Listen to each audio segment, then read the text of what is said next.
ਅੱਗੇ ਹਰ ਬੰਦਾ ਕਰੇਂਦਾ ਹੀ ਹੁਣ ਆ ਕੇ ਚੰਦ ਬੰਦੇ ਨੇ ਕਰੇਂਦੇ ਪਏ ਇਹ ਘੱਟ ਤੋਂ ਘੱਟ ਹੀ 1,30,000 ਦਾ ਦਾਨ ਦੇ ਮੁੰਡੇ ਨੂੰ ਘਿਓ ਥਿੱਦਾ ਦਿੱਤਾ ਪੱਠੇ ਗੱਤੇ ਉਹੀ ਤਾਂ ਟ੍ਰੈਂਡ ਹੈ 10-20 ਦਿਹਾੜਾ ਚੋ ਪੈਂਦਾ ਤਿਆਰ ਕरेंदे 3 साल ਲੱਗ ਪੈਂਦੇ ਮੇਰੇ ਨਾਮ ਮੁਖਤਿਆਰ ਤਰਗੋੜੇ ਸਾਡਾ ਦਾਦੇ ਬਾਬੇ ਲਾ ਦਾ ਹੀ ਕੰਮ ਹੁੰਦਾ ਪਿਆ ਇਹ ਵਾਈ ਵੈਨ ਜੋਗ ਵੈਨੇ ਆ ਸਾਈਂ ਟਰੈਕਟਰ ਨਹੀਂ ਸੇ ਚਲਾਈਂਦੇ ਤੇਲ ਸੜਿਆ ਉਹਦੀ ਬੰਨ ਤਰੋਟ ਵਾਰ ਕੇ ਛਾਪੇ ਲਾ ਜਾਓ ਇਹ ਨਾਲ ਤਾਂ ਬੰਦਰੀ ਤੇ ਵਧਾ ਤੇ ਬੰਸਾਂ ਤੇ ਗਾ ਗਾਦੀ ਸਾਂ बाद जानवर जो हर जीव वञे तो डॉक्टर साड़ लिया तो उन्होंने इतने टीके चलावा नस्ल रखनियां पवंदियां ना ये हालांकि तो देसी नस्ल ये एक तो हल ज़्यादा लगता दूआ क्यारा सही बनता है दूआ इं समझ के गाह पट्ठा खांदे मुफ्त पाए वहींदा अपनी ज़मीन जी करे नाल लगती ज़मीन च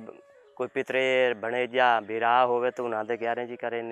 ना पैसे कोई नहीं लावने बत हूँ क्या करा बत मेहनत शौक दा कोई मुल अजाना दे जूता गर्मी होवे तो 9-10 वजे एक खेत वाह वहींदा इदा ही फर्क है न ट्रैक्टर दे पिछू बनना चौंट पट लई रोल बवा लई हल ज़्यादा लगा ओदी परेशानी काई नहीं सिर्फ इदी परेशानी जो पिछू इन्हों टोरन होंदा है गुड़ देसी घ्यो इन्हों ताकत दी मड्डियां देने तां तैयार होंदे इस दरखान है